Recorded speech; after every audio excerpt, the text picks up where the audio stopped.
Bienvenue dans l'écosystème de Bonjour Business, le podcast où chaque entrepreneur trouve sa voie.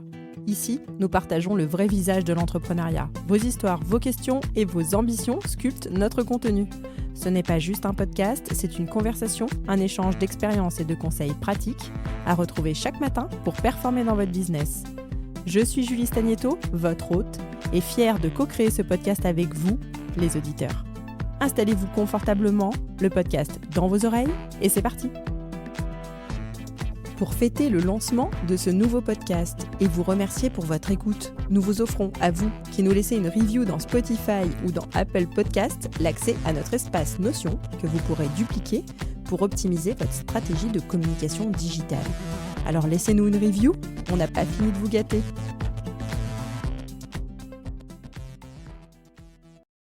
Bonjour à tous et soyez les bienvenus, je vous embarque dans le deuxième épisode de notre série sur la niche business. Alors on a vu pourquoi il est important de se positionner dans une niche en 2024 et aujourd'hui nous allons explorer comment identifier sa niche fertile, une niche qui promet non seulement l'unicité mais aussi la viabilité et la rentabilité. Alors vous êtes prêts, vous le savez, dans cette série, on plonge. On commence avec la recherche de votre niche fertile et pour ça, on va procéder à une exploration. Imaginez-vous, vous êtes à la recherche d'un territoire inconnu et prometteur. Ce territoire, c'est l'intersection de vos passions, de vos compétences et des besoins du marché. Mais alors, comment trouver ce point de rencontre ? Coucou Julie, c'est Magali. Alors je pensais être mal placée pour en parler parce que je ne suis pas certaine de l'avoir totalement identifié. Mais y réfléchir, je l'ai identifié. Ma niche, ce sont toutes les personnes qui se sentent coincées, mal dans leur vie, dans leurs relations, leur couple, leur travail, etc. et qui ne trouvent pas leur place et qui ont besoin de changer ça.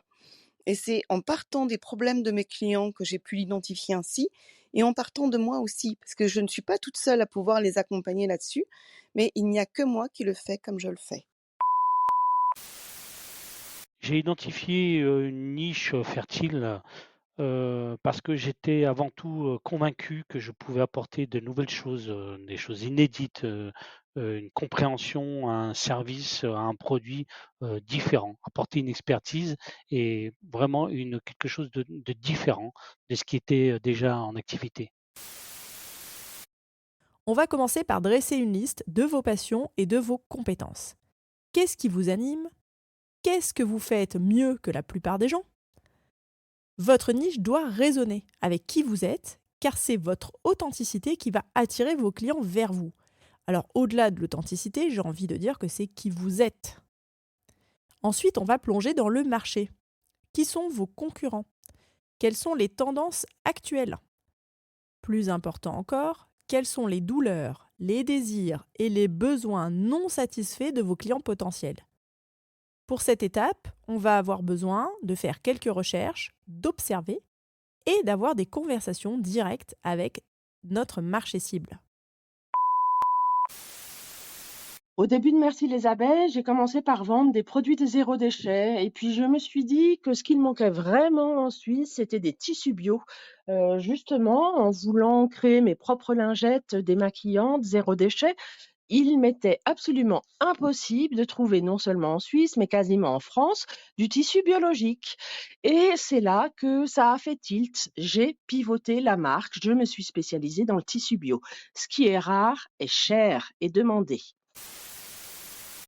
Et la clé se trouve dans les besoins non satisfaits. Vous allez chercher des frustrations communes, des souhaits fréquemment exprimés et des lacunes dans les offres déjà existantes. C'est là que votre entreprise va pouvoir se démarquer en répondant à besoins spécifiques que d'autres ont négligés avant vous.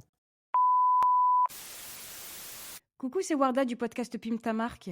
Pour identifier ma niche fertile, j'ai puisé dans mes propres expériences pratiques en tant que femme entrepreneur avec une solide présence en ligne.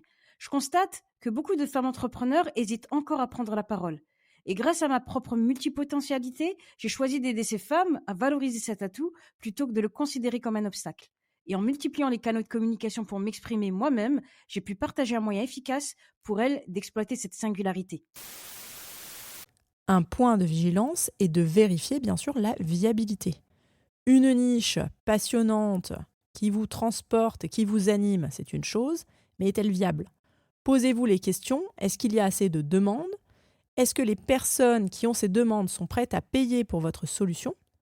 Un outil précieux ici, c'est l'analyse de la concurrence.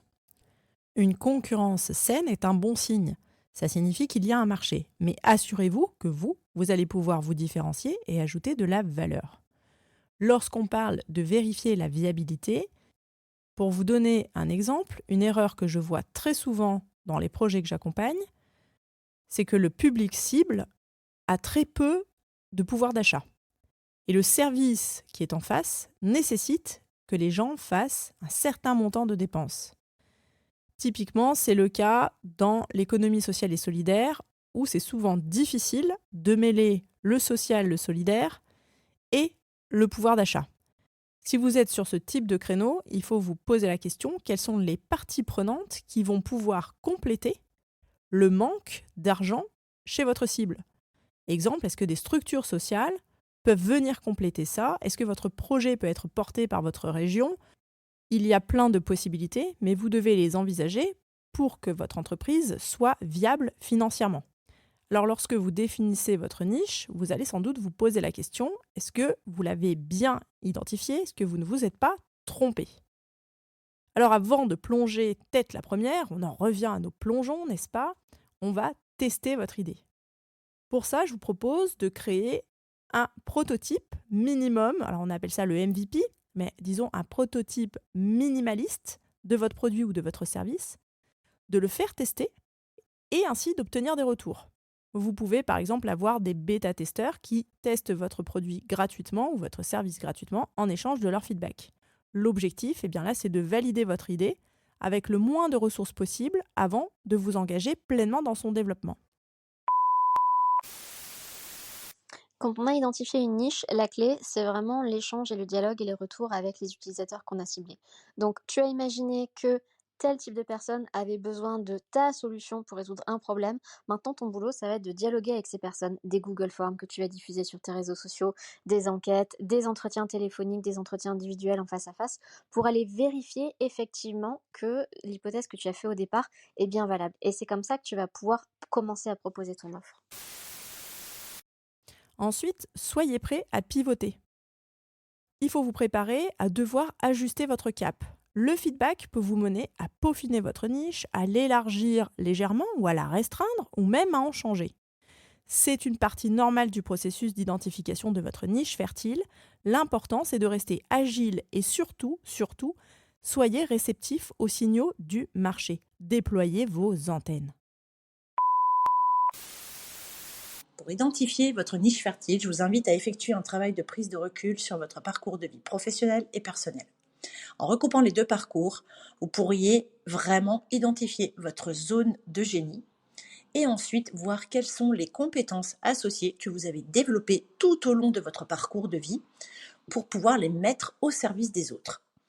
Ainsi, vous pourrez construire un produit, le mettre à disposition des clients, le tester, l'expérimenter et recueillir les feedbacks. Action immédiate. Choisissez un segment de marché qui vous passionne, qui vous intéresse. Et passez au moins les 40 prochaines minutes à naviguer sur les forums, les réseaux sociaux, les sites de questions-réponses comme par exemple Quora. Je vous mettrai les ressources dans l'épisode pour identifier les questions fréquentes et les problèmes non résolus qui sont relatifs à votre segment.